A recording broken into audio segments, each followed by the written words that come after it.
नमस्कार साथियों, मेरा नाम नीलेश कुमार राय है। मैं महात्मा गांधी राज्य ग्रामीण विकास एवं पंचायत राज संस्थान आधारताल जबलपुर से आपके समक्ष आज प्रधानमंत्री आवास योजना ग्रामीण, जो कि एक अपने आप में बहुत महत्वपूर्ण विषय है और जब से यह योजना चालू हुई है उसके बाद से इसका बहुत सारे लोगों ने बहुत लाभ लिया है। इसके विषय पर मैं आज आपके साथ बातचीत करने के लिए उपस्थित हूँ। मैं उम्मीद करूँगा कि आपको यह जो सत्र है मेरा एक घंटे का लगभग आपको बहुत इन्फॉर्मेटिव लगेगा, बहुत सारी जानकारी आपको लगेगी। तो साथियों, जो मैं विषय है मेरा ये प्रधानमंत्री आवास योजना ग्रामीण, इस विषय पर मैं अपनी बात प्रारंभ करना चाह रहा हूँ।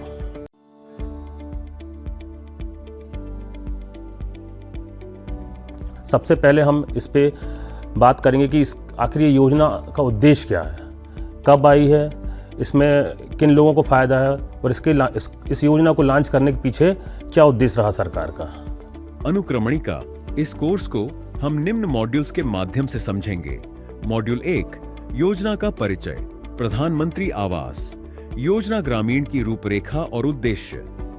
मॉड्यूल 2, योजना का महत्व, ग्राम स्तर पर योजना के सामाजिक और आर्थिक प्रभाव। मॉड्यूल 3, हितग्राही चयन के मापदंड, किन्हें और कैसे चुना जाता है लाभ पाने के लिए। मॉड्यूल 4, संचालन की प्रक्रियाएं, PMAYG की क्रियान्वयन प्रणाली और जिम्मेदार संस्थाएं। मॉड्यूल 5, अपात्रता की श्रेणियां, कौन लोग योजना में पात्र नहीं माने जाते। मॉड्यूल 6, किश्तों का भुगतान योजना के अंतर्गत राशि कैसे और कब मिलती है। मॉड्यूल 7, निर्माण सामग्री, आवास निर्माण में उपयोग होने वाली मुख्य सामग्रियां। मॉड्यूल 8, अन्य महत्वपूर्ण जानकारियां, प्रयोगी टिप्स, सहायता और जरूरी दिशा निर्देश। निष्कर्ष। आइए चलते हैं पहले मॉड्यूल की ओर।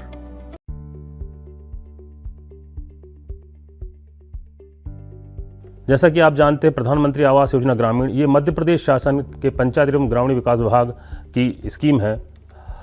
यह योजना, जैसा कि आप लोग जानते हैं कि लगभग 8 से 9 वर्ष हो चुके हैं। प्रधानमंत्री आवास योजना ग्रामीण की शुरुआत भारत सरकार ने वर्ष 2016 में की थी। उद्देश्य ये था कि ग्रामीण क्षेत्र में जो गरीबी रेखा के नीचे लोग रह रहे हैं उन्हें पक्के आवास उपलब्ध कराए जा सकें। साथ ही आप लोग जानते हैं इसके पहले भी बहुत सारी स्कीम्स चली हैं ग्रामीणों को आवास दिलाने की, लेकिन कहीं ना कहीं उतनी सफलता नहीं मिल पाई है जितना कि सरकार की इच्छा थी या हमारे जो नीति निर्धारक है जो चाहते थे। इसी पर थोड़ा सा मॉडिफाई करते हुए, इसमें सुधार करते हुए सरकार ने की यह मंशा है कि प्रत्येक ग्रामीण को, ऐसे व्यक्ति को प्राथमिकता के रूप में जिसके पास रहने के लिए घर नहीं है, जो कहीं बाहर सो रहा है, मंदिर मस्जिद में आश्रय ले रहा है ना, उसके लिए हम सबसे पहले करें। तो प्राथमिकता के क्रम में सरकार ने पक्के घर देने की ये स्कीम लाई है, जिसे हम प्रधानमंत्री आवास योजना ग्रामीण कहते हैं। अब योजना की आवश्यकता, साथियों आप लोग बहुत अच्छे से जानते हैं कि हमारे ग्रामीण समाज में कच्चे घर बहुत रहते थे। ग्रामीण भारत में आज भी बड़ी संख्या में लोग मिट्टी के, फूस के, टीन वाली छतें लगा लेते थे, इन घरों में रहते थे। लेकिन जब प्राकृतिक आपदाएं आती थी, बाढ़, तूफान, आंधी, हवा, पानी, तो ये सब तहस नहस हो जाते थे, वो असुरक्षित महसूस करने लगते थे और उनके पास कोई भी आश्रय नहीं होता था। इसको ध्यान रखते हुए दूसरा, गरीबी और आर्थिक असमानता। आप देखेंगे कि गरीब परिवारों के पास खुद का पक्का मकान बनाने के लिए पर्याप्त आर्थिक साधन नहीं होते थे, क्योंकि महंगाई के समय में उन्हें लगता था कि वह अपने रोजी रोटी, अपने पेट ही पाल लें, तो मकान के बारे में सोचना भी बड़ा मुश्किल हो जाता था। इन सभी बातों को ध्यान रखते हुए सरकार ने इस योजना को लेकर आई। अब इसमें आप देखेंगे कि सामाजिक सुरक्षा, आवास सिर्फ साथियों एक ढांचा नहीं होता, बल्कि जिस व्यक्ति का आवास बन जाता है वह एक सुरक्षा की भावना भी उसके मन में आ जाती है, सम्मान हो जाता है और आत्मनिर्भरता का प्रतीक है। आप समझेंगे, आप लोग बहुत अच्छे से जानते हैं, ग्रामीण क्षेत्र में आप देखिए जिस व्यक्ति का मकान नहीं होता है, उस पूरे ग्रामीण समाज में कहीं ना कहीं उसको ये सोचा जाता है कि यह व्यक्ति कहीं ना कहीं कमतर है हमसे। अगर उसके पास खुद का मकान होता है तो उसके रिश्तेदार, समाज, आसपास का वातावरण उसको थोड़ा सा ज़्यादा महत्व देने लगते हैं, तो कहीं ना कहीं ये उसके सम्मान का भी प्रतीक होता है। और जब व्यक्ति का खुद का मकान होता है तो वो आत्मनिर्भर भी बन जाता है, उसके मन में एक विश्वास आ जाता है कि नहीं, मैं कुछ भी कर सकता हूँ। और एक बात और आती है कि स्वच्छता और स्वास्थ्य, स्थायी और स्वच्छ घरों से बेहतर जीवन स्तर और स्वास्थ्य सेवाएं और स्वच्छता को बढ़ावा मिलता है।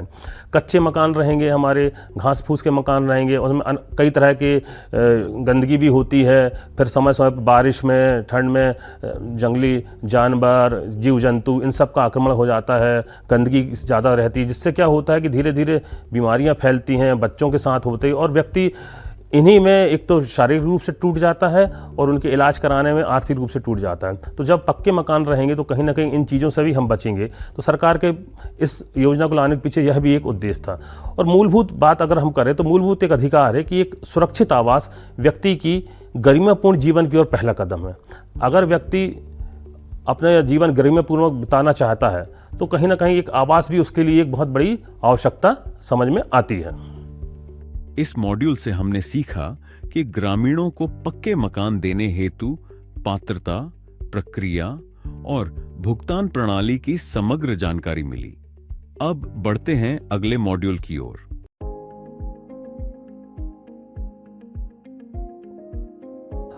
अब आप देखिए साथियों, अभी तो हमने इस योजना की आवश्यकता पर ध्यान दिया। अब देखिए इसका महत्व क्या है।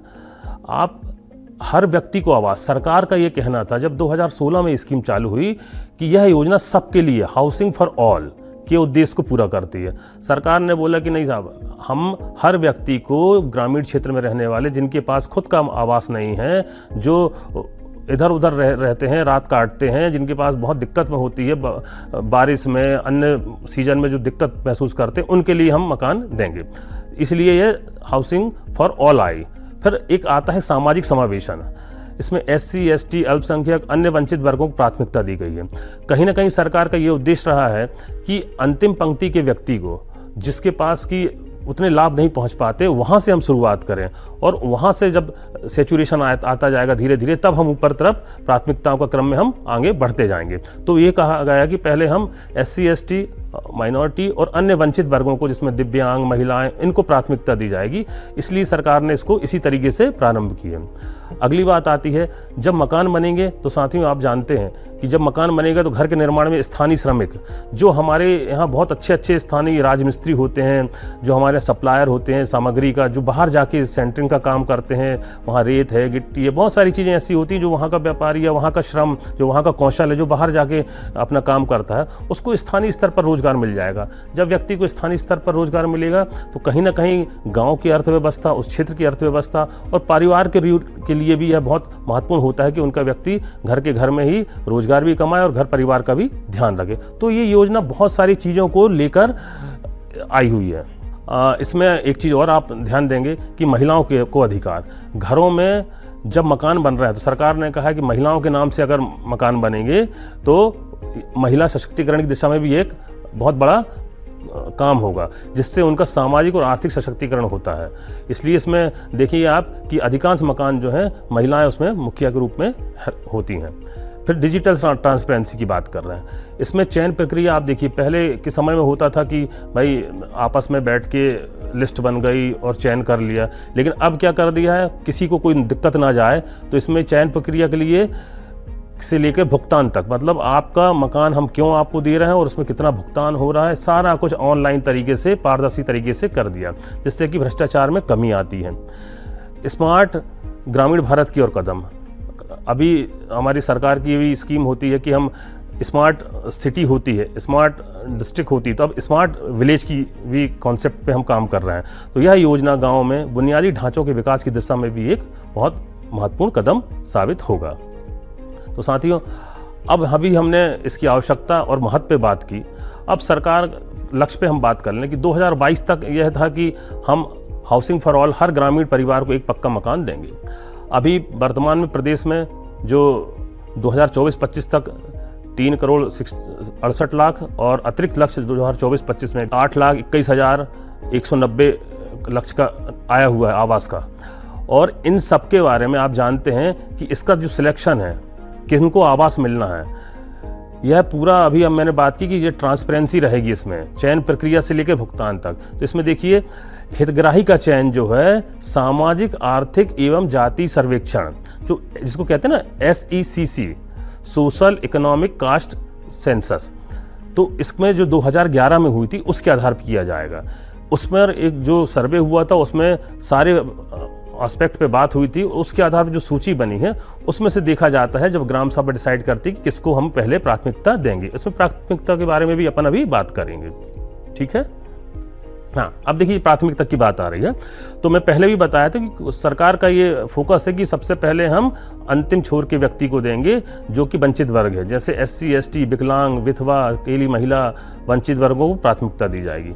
उसके बाद महिला मुखिया वाला परिवार, जो मैं पहले बात कर रहा था कि इसमें महिला सशक्तिकरण कैसे होगा, कोशिश सरकार की यह है कि हम महिला मुखिया वाला परिवार को हम प्राथमिकता देंगे। इसके बाद वरिष्ठ नागरिक, बहुत सारे हमारे बुजुर्ग ऐसे हैं जिनके बच्चे बाहर चले गए हैं या जिनके बच्चे हैं नहीं हैं, वो बुजुर्ग हो गए हैं, उनको देखरेख करने वाला कोई नहीं है, तो उनके लिए भी मकान की पहले प्राथमिकता में दी गई है। इसके बाद आता है विकलांग सदस्य वाला परिवार में कोई विकलांग व्यक्ति है जो कि भरण पोषण वही मुखिया है, तो ऐसे परिवार को भी हम प्राथमिकता से प्रधानमंत्री आवास का मकान देने के लिए तत्पर रहते हैं। इस मॉड्यूल से हमने सीखा कि PMAYG योजना ग्रामीण भारत में आवासीय स्थायित्व और गरिमा हेतु अत्यंत महत्वपूर्ण पहल है। अब बढ़ते हैं अगले मॉड्यूल की ओर।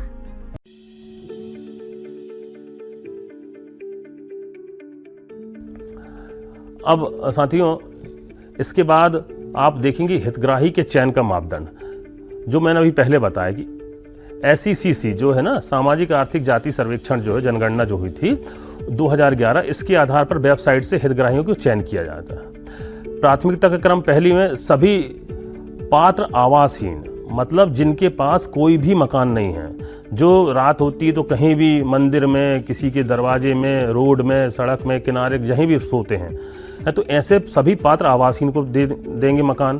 फिर दूसरी प्राथमिकता थी कि शून्य कक्ष कच्चा आवास की श्रेणी, मतलब जिनके मिट्टी का बना हुआ, घास फूस, टीन, मिट्टी का कपड़ा से किसी भी तरीके से उन्होंने ढांक के एक आवास बना लिया, लेकिन वह मुश्किल से 1-2-3 महीने चलता, उसके बाद बारिश में, ठंड में कहीं ना कहीं वह उसके लिए तैयार नहीं होता कि लोग उसके अंदर रह सकें, तो फिर उसके बाद इनको। और तीसरी प्राथमिकता हमारी है कि एक कक्ष कच्चा आवास श्रेणी में। तो आप देखेंगे कि हमारी प्राथमिकता सबसे पहले किसकी है कि जिस व्यक्ति के पास बिल्कुल नहीं है, पहले सरकार उसको देगी। उसके बाद फिर थोड़ा सा है, शून्य कक्ष कच्चा, फिर उसको, और फिर उसके बाद आगे।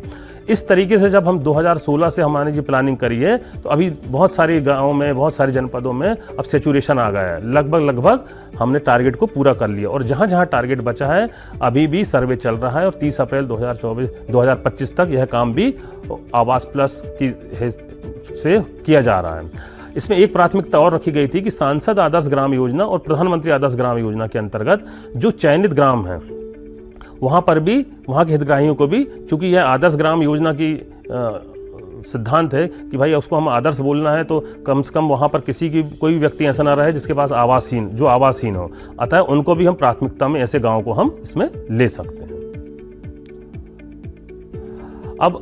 अब बात करेंगे हम इसके कि ठीक है, मकान हो गया, हमने चयन प्रक्रिया समझ लिए, प्राथमिकता समझ लिए, अब इसकी स्वीकृति की प्रक्रिया क्या होगी। तो आप साथियों, आप जानते हैं कि चयनित हितग्राही के वर्तमान निवास एवं प्रस्तावित आवास के साथ फोटो ली जाएगी। इसमें मैं पहले भी बताया था कि ट्रांसपेरेंसी बहुत ज़्यादा है इस पर। हमें हर एक स्टेप पे हमें ये दिखाना पड़ेगा डिजिटली कि हमको ये आवास कितना बना है, कहाँ मिल रहा है। तो इसीलिए देखिए कहा जा रहा है कि वर्तमान निवास, अभी वो जहाँ रह रहा है, जिस कच्चे मकान में, जिस झोपड़ी में वो रह रहा है, और कहाँ उसको आवास के लिए जगह आवंटित हुई है, वहाँ दोनों की फोटो ली जाएगी। अच्छा, फोटो नॉर्मल नहीं, geo tag photo mobile app से खींची जाकर फिर आवास साफ्ट, एक आवास साफ्ट बना हुआ है इस योजना को तेजी से रन करने के लिए, ट्रांसपेरेंसी लाने के लिए, तो उस आवास साफ्ट में अपलोड हो जाएगी फोटो। अब फोटो अपलोड होने के उपरांत जैसे ही फोटो अपलोड होगी तो उसका पंजीयन हो जाएगा हितग्राही का। फिर जनपद के जो हमारे इसके अधिकारी कर्मचारी हैं और जो ग्राम पंचायत के हमारे GRS हैं, हमारे सचिव साहब हैं, वो हितग्राही का बैंक खाता क्रमांक, IFSC कोड, आधार नंबर आदि की जानकारी उसको वो आवास साफ्ट में भर जाएगी। इससे क्या होगा, उसकी पूरी डिटेल भर जाएगी, उसकी फोटो हो जाएगी। फिर क्या होगा, आवास निर्माण के जियो टैग फोटो निर्माण के 4 स्तर पर लिए जाएंगे। मतलब एक फोटो तो अभी लिए, फिर ऐसे जब मकान बनना चालू होगा तो 4 स्तर पर अलग अलग फोटो ली जाएगी, और जैसे जैसे हर स्तर के निर्माण की प्रक्रिया पूरी होती जाएगी उनको आवंटन उनके खाते में जाने लगेगा। अब हम जान लेते हैं कि कौन कौन सी स्टेज होती हैं। उससे पहले हम एक और बात कर लें कि इसमें वित्तीय सहायता, आप देखिए कि 60-40 का अनुपात केंद्र और राज्य का है मैदानी क्षेत्रों में। साथियों, आप लोग जानते हैं कि केंद्र सरकार की ये महत्वाकांक्षी योजना है, राज्य सरकार का इसमें 40% राशि देने का होता है, तो 60-40 का ये मैदानी क्षेत्रों में। मैदानी क्षेत्र मतलब जहाँ पर 1,20,000 कुल हम इसके लिए राशि आवंटित होती है। और पहाड़ी क्षेत्रों में जहाँ ज़्यादा राशि दे रहे हैं तो वहाँ 90 और 10 का अनुपात होता है पहाड़ी क्षेत्रों में। और लाभार्थियों को बैंक खाते के माध्यम से सहायता राशि दी जाएगी, उनके खाते में यह राशि चली जाती है। अब कुछ और बातें जो महत्वपूर्ण बात है कि इसमें कितना बड़ा मकान बनेगा, मन में रहता है। तो सरकार ने यह निश्चित किया हुआ है कि क्षेत्रफल 25 वर्ग मीटर है ना, किचन के साथ, मतलब 25 वर्ग मीटर में इसका एरिया रहेगा। अच्छा, मकान जो है प्रशिक्षित राजमिस्त्रियों के द्वारा, सामान्य रूप से होता है कि हम गांव में जो भी मकान बनते हैं, गांव का हमारा कोई अनुभवी व्यक्ति होता है जिसने मकान निर्माण का काम करता है, हम उसी से करा लेते हैं। लेकिन सरकार ने इसमें एक बहुत अच्छी बात करी है कि निर्माण जो है प्रशिक्षित राजमिस्त्रियों के द्वारा। अब ये प्रशिक्षित राजमिस्त्री क्या होते हैं, आप देखेंगे कि सरकार ने हर ग्राम पंचायत से ऐसे युवाओं का चयन करी है जो कि कहीं ना कहीं से निर्माण कार्यों से जुड़े हुए थे या इस काम को करना चाहते हैं। तो उनका जो है 45 दिन का ट्रेनिंग कराया है प्रशिक्षित लोगों से, उनसे ट्रेनिंग कराया है, मकान बनवाए हितग्राही को और वहाँ पे ट्रेनिंग भी दी है। मतलब मकान बनते बनते उनकी ट्रेनिंग भी हुई है। और इसके बाद उन राजमिस्त्रियों की जब ट्रेनिंग हो गई, उन्होंने मकान बनाया, तो उसके बाद एक स्वतंत्र एजेंसी दिल्ली से आती है और वह उनका परीक्षा करती है, मतलब थर्ड पार्टी असेसमेंट होता है। उसके बाद उन राजमिस्त्रियों को पास या फेल किया जाता है, जो उसमें सफल हो जाते हैं उन्हें आगे काम दिया जाता है। इसका मतलब है कि एकदम तकनीकी रूप से बढ़िया काम जो राजमिस्त्री करते हैं उन्हें पढ़ाया जाता है कि किस किस तरीके से लेआउट कैसे लेना है, मकान में रेंच वाला तो नहीं है ना, सामग्री का उपयोग कैसे करना है, कितने दिन इसकी तराई करना है। ये सारी चीज़ें जब तकनीकी पक्ष से वो स्ट्रांग रहेंगे तो निश्चित रूप से मकान बहुत अच्छा बनेगा। इसलिए इस योजना की और एक महत्वपूर्ण बात है कि इसमें निर्माण जो है प्रशिक्षित राजमिस्त्रियों द्वारा कराया जाएगा। इसके बाद आता है आवास के लिए। मैं अभी पहले भी बता रहा था कि 1,20,000 मनरेगा, ये 1,20,000 उसे आवास के लिए मिलेगा। इसमें मनरेगा से 90 से 95 दिन का रोजगार तथा शौचालय के लिए 12,000, अगर शौचालय नहीं है तो। फिर एक और प्रावधान किया गया है कि इसमें अगर लगता है, व्यक्ति चाहता है कि वो मकान में थोड़ा सा ऊपर भी बनाना चाहता है या थोड़ा और बढ़ाना चाहता है, तो 70,000 तक का लोन मिल सकता है ना। वो अपने जनपद के माध्यम से या बैंक में अपने अप्लाई करे तो उसको भी लोन की भी गुंजाइश इसमें बनी हुई है। फिर सरकार ने ये कहा है क्योंकि पर्यावरण फ्रेंडली भी होना चाहिए हमारा, है ना, भविष्य के लिए गाँव में हरियाली बनी रहे, तो हर हितग्राही को 5 फलदार पौधों के लिए अलग से राशि उनकी दी जाती है ताकि वह फलदार पौधे अनिवार्य रूप से लगाए। अब जब अनुदान की बात आती है कि राशि कैसे जाएगी, तो आप देखेंगे 4 किस्तों में एफटीओ के माध्यम से फंड ट्रांसफर ऑर्डर जो होता है उसके माध्यम से सीधे हितग्राही के खाते में जमा की जाती है। ग्राम पंचायत के रोजगार सहायक द्वारा प्रत्येक स्तर पर अपलोड किया जाता है। जैसे जैसे राशि आती जाएगी उसे वह अपलोड करता जाएगा। इस मॉड्यूल से हमने सीखा कि हितग्राही चयन के मापदंड पारदर्शिता और आवश्यकता आधारित चयन प्रक्रिया को सुनिश्चित करते हैं। अब बढ़ते हैं अगले मॉड्यूल की ओर।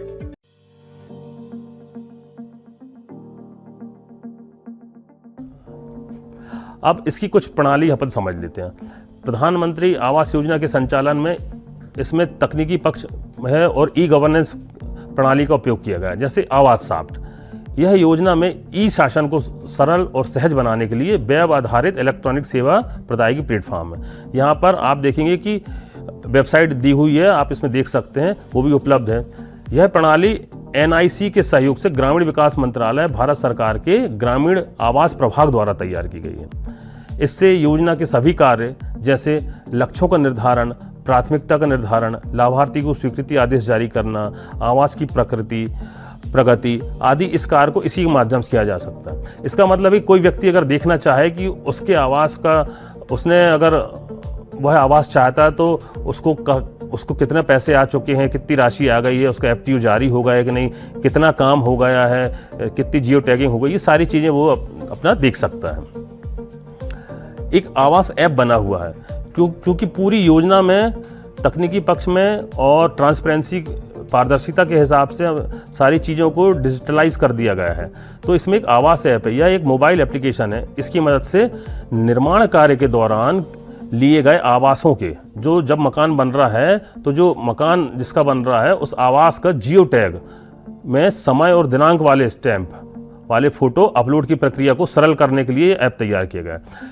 इस ऐप में आपको पहले फोटो अपलोड करनी पड़ेगी, उसके बाद ही फिर आपकी अगली किस्त जारी होगी। अब आती है आवास की स्वीकृति के पूर्व। इस ऐप का उपयोग करते हुए पुराने आवासों और नए आवास के निर्माण की फोटो हितग्राहियों के साथ अनिवार्य रूप से लिया जाए। मतलब जब हम फोटो जियो टैग कर रहे हैं तो पहले पुराने आवास जहां हितग्राही रह रहा है उसके साथ, और फिर जहां उसका प्रस्तावित हुआ है उसकी नया आवास, वहां पर दोनों के साथ उसकी फोटो लेके उसको अपलोड किया जाना अनिवार्य है। आवास ऐप वर्तमान में Android platform Google play store पर उपलब्ध है, आप चाहें तो उसको देख सकते हैं।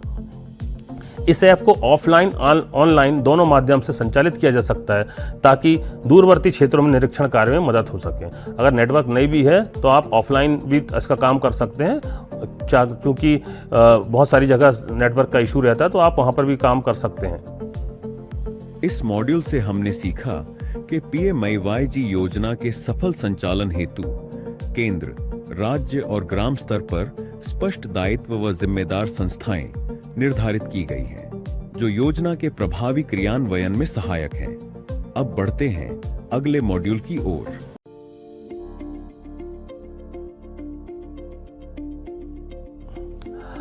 योजना के अंतर्गत अब कुछ अपात्रता की श्रेणी है, हर व्यक्ति को यह नहीं मिल सकता।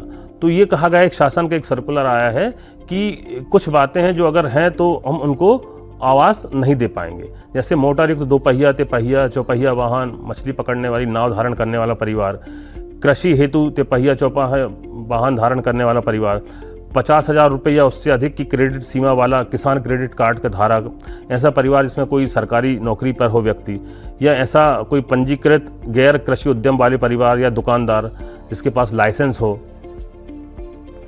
ऐसे परिवार जिनके पास 5 एकड़ या इससे अधिक भूमि किसी भी प्रकार से असिंचित हो, या 2.5 एकड़ या इससे अधिक की सिंचित भूमि, या कम से कम एक सिंचाई उपकरण हो, ऐसे परिवार जिनका कोई सदस्य 15,000 या अधिक प्रतिमाह कमा रहा हो, इनकम टैक्स मतलब आयकर देने वाला, प्रोफेशनल टैक्स मतलब व्यवसाय कर देने वाला, इस श्रेणी में अगर कोई व्यक्ति आ रहा है तो वह इसकी पात्रता से बाहर होता है। अब आता है योजना का क्रियान्वयन। योजना का क्रियान्वयन ग्रामीण विकास मंत्रालय द्वारा संचालित है। ये योजना राज्य सरकार, जिला प्रशासन इसमें जिम्मेदार होते हैं, और महत्वपूर्ण रोल जो है हमारे सारे ग्रामीण भाई बहनों का है कि ग्राम सभा द्वारा निगरानी। ग्राम सभा निगरानी करेगी, अनुमोदन करेगी सूची का, मकान कैसा बन रहा है, नहीं बन रहा है, अच्छा हो रहा है, नहीं हो रहा है, कितना टारगेट है, पूरा हो पाया नहीं हुआ, तो ये सारी चीज़ें ग्राम सभा खुद निगरानी करेगी और उसके बाद अपनी रिपोर्ट ऊपर सौंपेगी। इस मॉड्यूल से हमने सीखा कि PMAY योजना में अपात्रता के स्पष्ट मापदंड बनाए गए हैं, जो केवल जरूरतमंदों तक लाभ पहुंचाने के उद्देश्य को मजबूती प्रदान करते हैं। अब बढ़ते हैं अगले मॉड्यूल की ओर।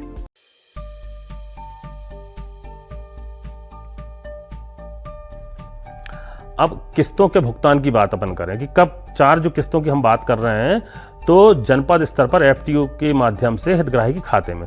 तो प्रथम किस्त जो है 25,000 रुपये की आवास, जैसा ही आपका सैंक्शन हुआ कि हाँ फलाने को यह आवास स्वीकृत होगी, 25,000 रुपये उसको मकान प्रारंभ के काम कराने के लिए। फिर द्वितीय, फिर इसके बाद 40,000 रुपये जब प्लिंथ स्तर तक का काम पूरा हो जाता, ठीक है। उसके बाद तीसरी किस्त जो है 40,000 रुपये की, जब लिंटर छत तक काम हो जाए, है ना, तब तक का फिर 40,000। और आखिरी में वो चतुर्थ जो है आवंटन जो है 15,000 का मकान एवं शौचालय का निर्माण पूरे होने पर फिर आपको चौथी किस्त दे दी जाएगी। लेकिन आप ध्यान रखेंगे कि हर किस्त के साथ एक जियो टैगिंग की फोटो होती जाएगी, वो फोटो लगती जाएगी, जियो टैग होगी, फोटो वहां से अप्रूव होने के बाद फिर आपके खाते में किस्त की राशि आएगी। वही बात कह रहे हैं कि प्लिंथ स्तर का कार्य पूर्ण होने की सूचना जैसे ही आपका जो भी स्तर का काम होगा पूरा, आपको ग्राम पंचायत के सचिव या रोजगार सहायक को देनी पड़ेगी। वो इसकी जियो टैग की फोटो लेंगे और मोबाइल ऐप के माध्यम से, जिसमें अपन ने बात की थी, आवास साफ्ट जो है पोर्टल, उसमें अपलोड किया जाएगी और दूसरी किस्त जारी हो जाएगी। फिर जैसे ही लिंटर तक का काम हो जाएगा, फिर जियो टैग फोटो होगी, फिर आपको आगे करना। ऐसे हर बार जो है जियो टैग फोटो होगी और जो हितग्राही है वो मकान के सामने खड़े होकर फोटो खिंचाएगा।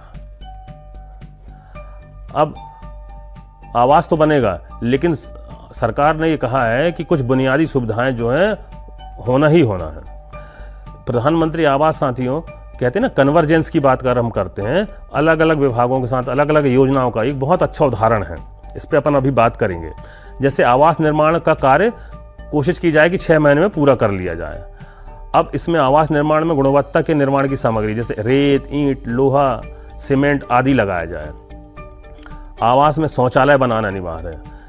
अब आवास में शौचालय स्वच्छ भारत मिशन से हम ले सकते हैं। शौचालय ये एक ऐसी चीज़ है कि सरकार इसके लिए प्रयास कर रही है। निर्मल भारत अभियान, स्वच्छ भारत अभियान, समग्र स्वच्छता अभियान बहुत सारे आए थे। अब सरकार ने अनिवार्यता कर दी कि उन्हीं को आवास देंगे जिनके यहाँ शौचालय बनना अनिवार्य हो जाएगा। तो यह भी एक बहुत अच्छी चीज़ है। फिर आवास के साथ साथ कुछ और बेसिक सुविधाएं जैसे स्नान घर, नल कनेक्शन, बिजली कनेक्शन, ये भी हो जाएगा। तो ये मूलभूत आवश्यकता है। कई बार मकान बन जाता है जैसे तैसे करके और ये इन समस्याओं के कारण गरीब परेशान होते रहते हैं। तो सरकार ने बोला है कि नहीं, अब हम ये सारी चीज़ें दिलवाएंगे। मच्छरों से बचाव हेतु आवासों के दरवाजों और खिड़कियों में बारीक वाली जाली लगाई जाएगी। आवास से पानी की निकासी की समुचित उपाय किया जाए।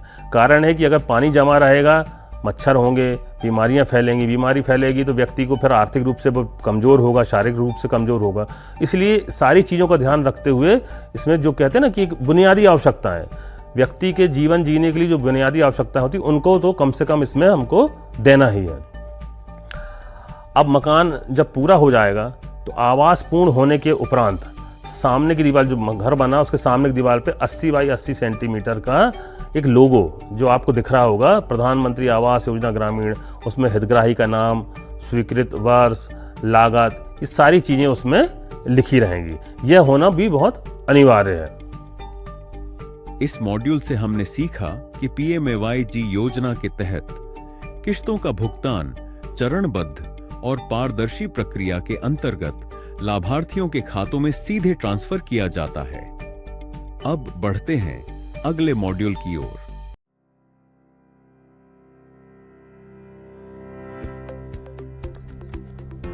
अब कुछ हम तकनीकी पक्ष में बात कर लेते हैं। अभी तो हमने बहुत सारे योजना क्या है, कैसे काम करती है ना, लेकिन ठीक है योजना तो काम कर रही है, लेकिन हमारे ग्रामीण भाई बहनों का यही प्रश्न रहता है कि साहब बिना इंजीनियर साहब के हम कैसे कर पाएंगे। साथियों, इस योजना की बहुत अच्छी खूबी यही है कि इसमें एक स्टैंडर्ड का एस्टीमेट सरकार ने बना दी है और कहीं भी मूल्यांकन की आवश्यकता नहीं है। हमारे उपयंत्री महोदय के रोज़ रोज़ आने की आवश्यकता नहीं है। एक थोड़ा सा जानकार व्यक्ति भी इसका एस्टीमेट अगर देख लेगा तो वह अपने मकान को अनुभवी व्यक्ति बनवा सकता है। तो यहाँ पे हम बात करते हैं कि आवास निर्माण में लगने वाली सामग्री और आप कैसे उसको देखेंगे। सीमेंट, लोहा 8 mm का है, चूना लगना है, शीट है, रोशनदान, वाश बेसिन, रेत 10 mm वाली, डिस्टेम्पर, बैंड, फिर मिट्टी 40 mm की, है ना, फिर दरवाजे, paint, red oxide, pipe 5 metre, है ना, फिर खिड़की, मुरम, सेंटरिंग, विविध, मतलब ये कुछ आइटम्स हैं जो कि उसमें लगेंगे आवास के लिए, ये आवश्यक सामग्री। अब देखिए थोड़ा सा और इसको क्लेरिफाई कर दिया गया है। सरकार ने बताया है कि एक जो स्टैंडर्ड का एस्टीमेट बनाया है कि भवन हेतु 2 दरवाजों में से एक दरवाजा मतलब D1 मतलब डोर 1 का साइज 1 बाई 2 मीटर का लगभग 50 किलो का होगा। हर चीज को उन्होंने क्लियर कर दिया कितने किलोग्राम का होगा, कितने सेंटीमीटर का होगा, कितने बाई कितने का होगा, ताकि इन सब का रेट लगा के सरकार ने इतने आवंटन राशि दे रही है कि 1,20,000 में मकान यह बन जाए। तो D1 का साइज जो है डोर 1 का 1 बाई 2 मीटर लगभग 50 किलोग्राम का होगा। फिर डोर 2 का साइज जो 0.9 इंटू 2 मीटर लगभग 40 किलोग्राम, मतलब सामने का दरवाजा 50 किलो का भारी वजनदार होता है, पीछे का 40 40 किलोग्राम का होगा, तो 2 दरवाज़ों की व्यवस्था करी गई है। शौचालय पे लगने वाले दरवाजे डोर 3 D3 जो है उसका साइज़ भी लगभग 30 किलोग्राम का होगा। फिर खिड़की जो है वेंटिलेशन 1 का साइज़ लगभग 30 किलोग्राम का जाली सहित होगा।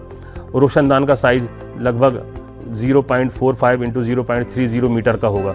तो आप देखेंगे कि हर चीज़ को बारीकी से बता दी गई है। अगर हम थोड़े जागरूक हैं, थोड़े पढ़े लिखे हैं, तो हम इस साइज़ का अपन भी बनवा सकते हैं। किसी तकनीकी व्यक्ति की बहुत अधिक आवश्यकता नहीं होगी। इसको हम अपना बनवा कर और अपने घर में फिट करवा सकते हैं। अब ये तो ठीक था तकनीकी पक्ष। इसके बाद आता है कि आवास के विभिन्न डिज़ाइन।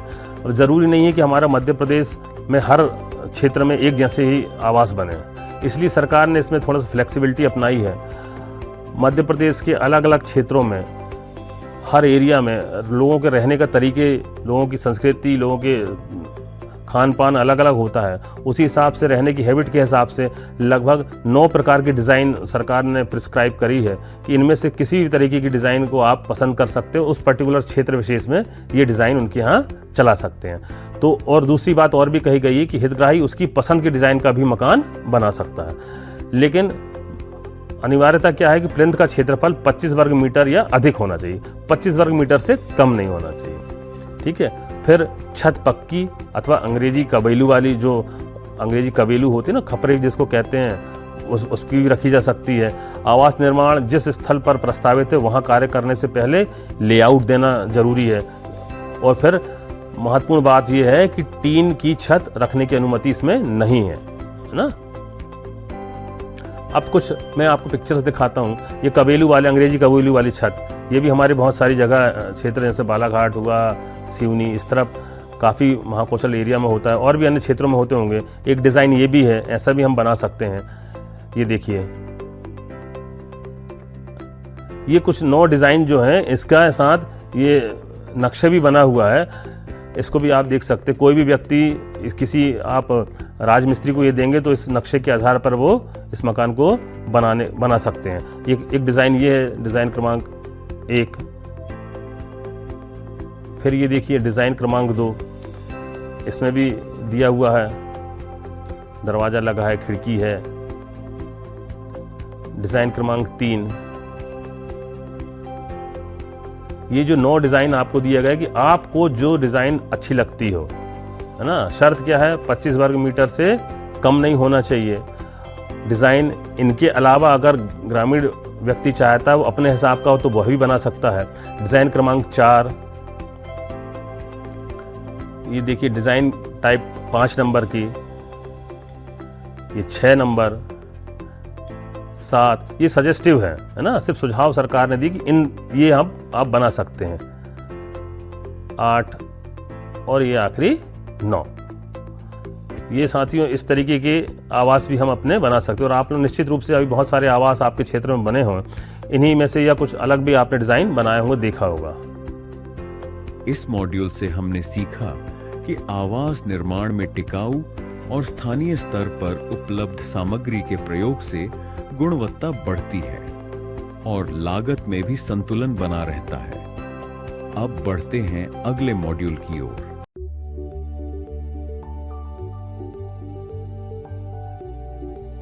अब कुछ तकनीकी बातें पे बात कर लेता हूँ।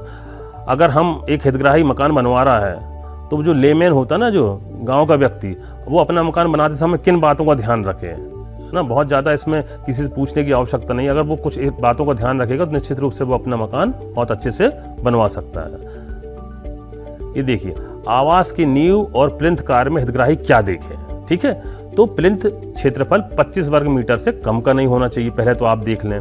फिर जो लेआउट है वो अनुभवी मिस्त्री से कराएं, क्योंकि लेआउट बहुत महत्वपूर्ण होता है। लेआउट के हिसाब से ही फिर मकान ऊपर तैयार होता है। हाँ, एक चीज़ और हम देख सकते हैं कि यदि गहरी काली मिट्टी का क्षेत्र है तो पाइल फाउंडेशन से बनाया जाए, अन्य स्थिति में कॉलम फुटिंग का फाउंडेशन बनाया जाए। ठीक है, ये देखिए चित्र भी दिया हुआ है। फिर आवास के नींव और प्लिंथ कार्य में हितग्राही अब क्या देखें। अब नींव और प्लिंथ कार्य हो रहा है तब क्या देखें, तो प्लिंथ स्तर सड़क से 30 सेंटीमीटर या अधिक ऊंचाई पर रखा जाए, क्योंकि बारिश के समय पानी या फिर रोड में पानी आ रहा है तो फिर अपने घरों में ना आने लगे। तो क्या है, प्लिंथ स्तर जो है सड़क से 30 सेंटीमीटर या अधिक ऊंचाई पर रखा जाए। फिर बरामदे की प्लंथ का स्तर मुख्य कमरों के प्लंथ के स्तर से कम 10 सेंटीमीटर नीचे रखा जाए। ठीक है। फिर आ रहा है हमारे कि बरामदे की ढाल, बरामदे की जो ढाल है ना, वो बाहर की ओर हो ताकि बरामदे में पानी ना रुके, क्योंकि अगर अपन ने उस पर ध्यान नहीं रखा तो बारिश के समय बरामदे का पूरा पानी अंदर रुकेगा और फिर वो सीढ़न आने लगेगी और धीरे धीरे फिर अंदर घर के अंदर जाएगा और फिर वो मकान जो है हमारा जल्दी खराब होने लगेगा। तो थोड़ा इसका भी बारीक चीज़ें हैं, लेकिन अगर अपन ध्यान रखेंगे तो निश्चित रूप से इस काम को आप बहुत बेहतर से कर सकते हैं। फिर आता है दीवारों के कार्य में हितग्राही क्या देखें। अब दीवार का काम चल रहा है, मिस्त्री काम कर रहे हैं, तो हम क्या कर सकते हैं, मोटी मोटी चीज़ जो हमें देखना चाहिए कि सेंटरिंग के पटिए, लोहे के सरिये तथा रिंग निर्धारित आकार गुणवत्ता को, जो पटिए लगा रहा है वो ठीक लग रहा है कि नहीं, जो रिंग बन रहे हैं लोहे के सरिये के वो सही फिट कर रहे हैं कि नहीं, जितने रिंग बनने तो उतने में लगा रहे हैं कि कम लगा के काम चला दे रहे हैं ऐसे बांध कर। तो उन सब चीज़ों की आप थोड़ा सा बारीकी से ध्यान देंगे तो वो भी काम आपका बहुत आसानी से हो जाएगा। फिर उपयोग की जा रही 12 से 20 मिलीमीटर की ग्रेडेड मिट्टी क्रेशर से टूटी हुई, जो लाते ना अपन गिट्टी, वो क्रेशर से टूटी हुई गिट्टी होनी चाहिए, है ना, तो वो सही साइज़ की है कि नहीं, इसको भी आप देख लें। फिर ईंट की जुड़ाई करने से पूर्व ईंटों को पानी की टंकी में कम से कम 2 घंटे डुबा कर रखना चाहिए। उसका कारण ये है कि उसकी हम मजबूती टेस्ट कर लेते हैं, डुबा कर रखने से और मजबूत हो जाती, पानी को ऑब्जर्व कर लेती और अच्छी मजबूत हो जाती, तो उसको हमको 2 घंटे पूर्व तो है डुबा कर रखनी चाहिए। फिर छत के कार्य में हितग्राही क्या देखें। अब मान लो छत के आपका लिंटर का काम हो रहा है, तब हमें क्या देखना चाहिए कि आवास में सीमेंट कंक्रीट स्लैब की छत डाली जा रही हो, है ना, पहले तो ये देखना है भाई, यही होना चाहिए। फिर छत की ढलाई सीमेंट कंक्रीट मतलब सीमेंट कंक्रीट का आशय सीमेंट, रेत और गिट्टी के अनुपात में 1:2:4 के अनुपात से ही की जा रही हो। इसमें अगर कहीं कमी होगी तो निश्चित रूप से वो हमारा जो है ढलाई का काम, हमारा जो लिंटर का काम है वो कमज़ोर हो जाएगा, फिर बारिश में पानी टपकने की संभावना बढ़ जाएगी। तो वहाँ पर भी हम ध्यान रख सकते हैं कि जिस अनुपात में सीमेंट, रेत और गिट्टी को रखना है उस अनुपात में वो ले रहे हैं कि नहीं। हमारा जो राजमिस्त्री है, जो हमारा मजदूर है, वो इसको कर रहा है कि नहीं, इसको भी हितग्राही ध्यान दे सकता है। फिर एक चीज़ और हम देख सकते हैं कि उपयोग की जाने वाली रेत साफ हो, धुली हो, काली मिट्टी मिली हुई रेत का उपयोग ना करें, है ना। अगर काली मिट्टी वाली रेत है तो उसको हम धो लें, है ना। साफ रेत का उपयोग करें जो कि पकड़ ज़्यादा अच्छी उसकी रहती है। फिर छत के कार्य में हितग्राही क्या देखें। 3 माह से अधिक पुरानी सीमेंट का उपयोग नहीं करना चाहिए। आपको पता है हर चीज़ की एक्सपायरी डेट होती है। सीमेंट की आप बोरी देखेंगे तो उसमें भी लिखा रहता है कि इसकी मैन्युफैक्चरिंग कब हुई है। 3 महीने में के बाद उसकी उपयोगिता उतनी नहीं रहती, तो हम देख लें कि ज़्यादा पुरानी सीमेंट ना हो। फिर छत एवं बीम की कंक्रीट की ढलाई के लिए मैकेनिकल मिक्सर का उपयोग किया जाए, है ना, क्योंकि बहुत सारा बनता है तो वो मैकेनिकल हम मिक्सर बुला लें और उससे हम कर सकते हैं। फिर छत के कार्य में हितग्राही क्या देखें। कंक्रीट बनाने के लिए पीने योग्य पानी का ही उपयोग किया जाए। कई बार करते ना अपन कि मसाला बनाना है, कहते हैं ना गांव में कि मसाला बनाना सीमेंट, रेत, गिट्टी का, तो कोई भी पानी लिए निस्तार वाला पानी डाल दिए। साथियों कोशिश ये करें कि चूंकि जैसे शरीर के लिए हमको साफ पानी की आवश्यकता होती है, ऐसे ही मकान के लिए भी हमको अच्छा पानी चाहिए। वो पानी जो कि उनको उन चीज़ों की पकड़ को अच्छा बना के रखे। तो कंक्रीट बनाने के लिए भी पीने योग्य पानी का उपयोग किया जाए ताकि उसमें वो उस मसाले को अच्छे से पकड़ सकें और हमारा मकान भविष्य में मजबूत रह सके। फिर सीमेंट की एक बोरी के लिए औसतन 22 लीटर से अधिक पानी का उपयोग नहीं करना चाहिए। मतलब एक रेशो बना हुआ कि कम से कम एक बोरी सीमेंट का उपयोग अगर हम कर रहे हैं मसाले में तो कम से कम 22 लीटर से अधिक पानी का उपयोग नहीं करना चाहिए। फिर सेंटरिंग को कंक्रीट ढलाई के 14 दिन तक नहीं खोला जाए, कम से कम 14 दिन, है ना। सेंटरिंग अगर ढल गई है तो वो जो लेंटर हम कहते हैं ना 14 दिन तक तो कम से कम वो नहीं खुलना चाहिए। फिर छत दीवार से कम 15 सेंटीमीटर बाहर निकली हो, लेकिन इसमें मुंडेर नहीं बननी चाहिए। छत जो है दीवार से 15 सेंटीमीटर इसलिए कि थोड़ी सी बाहर रहेगी तो बारिश के समय क्या होगा, जो बारिश का पानी है वो सीधी फुहार आपकी दीवारों पर सामने की नहीं पड़ेगी, थोड़ा बाहर निकलेगी तो पानी भी बाहर चला जाएगा और हमारी जो दीवारें होंगी उनको भी सुरक्षित रहेंगी। अब जो कि इसमें रसोई घर भी बनना है तो आप देखेंगे कि रसोई के कार्य में हम क्या देखें, क्योंकि रसोई में महिलाएं खाना बनाती हैं और यह एक महत्वपूर्ण काम है कि भोजन के, ये मैं पहले भी बताया था कि कहते हैं ना कि विभिन्न योजनाओं का कन्वर्जेंस बहुत अच्छा है इस स्कीम में। तो उज्ज्वला गैस कनेक्शन के तहत इसमें कनेक्शन दिया जाना है। तो देखिए अब धुएं से आज़ादी हो गई हमारी माता बहनों को। इसमें रसोई में यही देखना है कि भाई प्लेटफॉर्म अच्छे से बने जहां गैस रख सके। फिर हवा हेतु खिड़की लगाई जाए, रसोई में 2 रोशनदान लगाए जाएं जिससे कि अब धुएं की समस्या ना हो किसी प्रकार से। अगर आप उपयोग कर रहे हैं, वैसे तो अब गैस उज्ज्वला गैस कनेक्शन का उपयोग इसमें होने लगा है, तो यह समस्या भी धुएं वाली हमारी समाप्त हो गई। गैस सिलेंडर एवं चूल्हा रखने के लिए उचित प्लेटफॉर्म जरूर बनाया जाए, ठीक है। और पानी की निकासी की व्यवस्था भी होनी चाहिए। फिनिशिंग एवं अन्य कार्य के समय हितग्राही क्या देखें। जब मकान की फिनिशिंग हो रही है तो प्लास्टर का कार्य के पूर्व ईंट की दीवार को गीला किया जाए। देखिए इसमें कहते हैं ना क्यूरिंग जो पानी डालने का होती है वो जरूर हो। समय जितना समय है उतनी दीवार को गीला करना जरूरी है। जितना पानी पिएगी दीवार उतनी मजबूत पकड़ उनकी बनती है। फिर सीमेंट मसाला जो है 1:6 से प्लास्टर का कार्य किया जाए। हम दीवारों में प्लास्टर कर रहे हैं तो 1:6 से प्लास्टर का काम किया जाए। फिर बाहर और अंदर कम से कम 1 सेंटीमीटर एवं 1.5 सेंटीमीटर प्लास्टर हो, ये भी जरूरी है। क्योंकि अगर हमने अच्छे से प्लास्टर कराया और उसकी तराई अच्छे से करा ली तो बारिश के समय हमको फिर ज़्यादा दिक्कत नहीं जाएगी और वो ईंट को और वो पकड़ जो है बहुत मजबूत रहती है। प्लास्टर को लगातार 7 दिन तक गीला रखा जाए, मतलब उसकी तराई की जाए। फर्श की तराई कम से कम 7 दिन की जाए। अगर फर्श बना हुआ है हमारा है उसमें फर्श, तो उसमें भी 7 दिन तक उसकी भी तराई की जाए। दरवाजे, खिड़कियों एवं रोशनदान को लगाने से पहले उसमें कम से कम 2 कोट रेड ऑक्साइड, जो लाल रंग का अस्तर होता है ना, जो खिड़की, दरवाजे और रोशनदान हम लगा रहे हैं, जैसे हम घरों में करते हैं ना, पहले प्राइमर मार देते हैं। वो इसलिए करते हैं कि बाद में जंग ना लगे। हम घरों में करते हैं अपने दीपावली के पहले, अपने कूलर होता है कूलर में मार देते हैं, दरवाजे होते हैं जहाँ भी लोहे की चीज़ होती, तो वहाँ पर भी ये कहा गया है कि जब मकान बन रहा है तो उसमें भी हम जो है एक प्राइमर पोत दें ताकि उसमें जंग लगने की आशंका खत्म हो जाए। अब शौचालय के निर्माण कार्य में हितग्राही क्या देखें। तो शौचालय के लिए स्वच्छ भारत अभियान के अंतर्गत दिए गए शौचालय की ड्राइंग, मानक स्पेसिफिकेशन और दोहरे लीच पिट के मानकों का उपयोग किया जाए, है ना, इस तरीके से बन रहा है कि नहीं। फिर शौचालय की नींव RCC की बनाना आवश्यक नहीं है। कट स्टोन की छत भी बनाई जा सकती है और शौचालय के साथ हितग्राही स्नान घर भी बना सकता है। अब ये सब हो गया।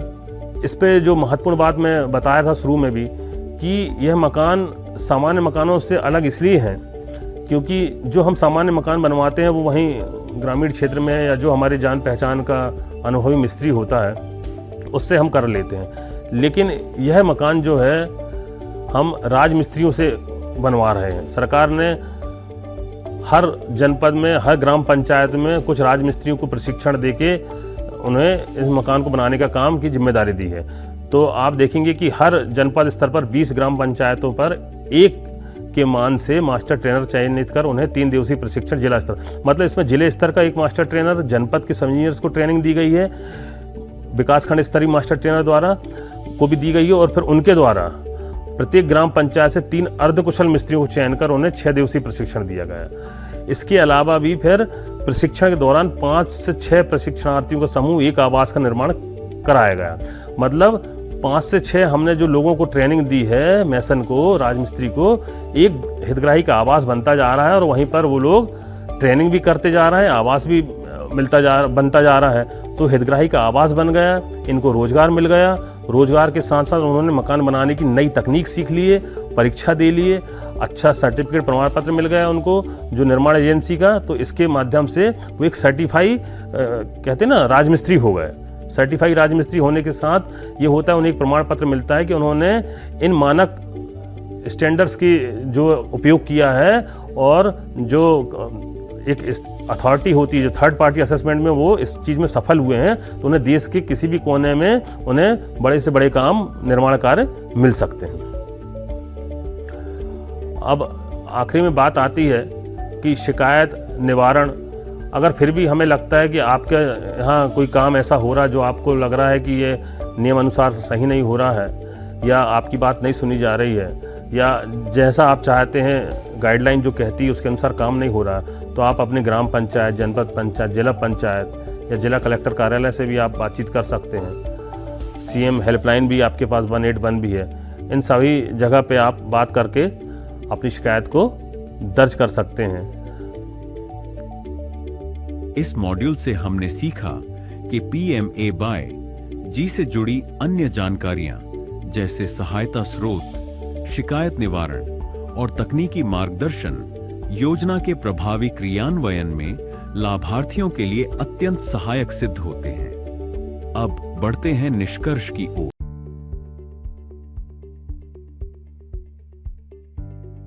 इस कोर्स से हमने ये सीखा कि पहला, PMAY का उद्देश्य ग्रामीण गरीबों को सुरक्षित और पक्के घर उपलब्ध कराना है। दूसरा, पात्रता और अपात्रता मापदंडों से सही हितग्राही का चयन सुनिश्चित होता है। तीसरा, योजना संचालन की जिम्मेदारियां ग्राम, जनपद और राज्य स्तर पर बांटी जाती हैं। चौथा, किश्तों में भुगतान की प्रक्रिया पारदर्शी और प्रत्यक्ष लाभ अंतरण पर आधारित है। पांचवां, निर्माण में उपयोग होने वाली टिकाऊ और स्थानीय सामग्री का महत्व समझाया गया। छठा, तकनीकी सहायता, शिकायत निवारण और रिपोर्टिंग प्रणाली से PMAY को और प्रभावी बनाया गया। अब बढ़ते हैं अंतिम मूल्यांकन की ओर। बहुत बहुत धन्यवाद साथियों। आशा है ये जानकारी आपके लिए उपयोगी सिद्ध होगी। इस विषय पर हमने एक प्रश्नोत्तरी भी आपके लिए तैयार की है। आप उन प्रश्नों का उत्तर दीजिए। उत्तर देने के बाद आपको एक प्रमाण पत्र प्राप्त होगा जो आपके लिए उपयोगी होगा। धन्यवाद। नमस्कार।